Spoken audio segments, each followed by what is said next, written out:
What's up guys?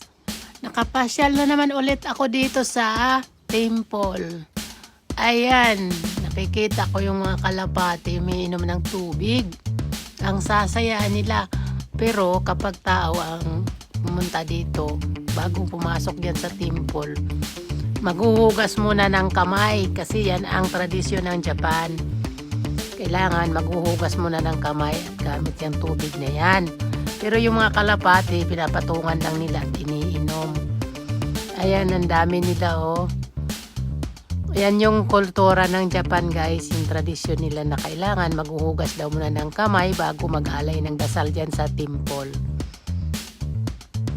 Ayan yun yung nakasanayan nila dito. Ayan, may pumapasok doon sa loob oh.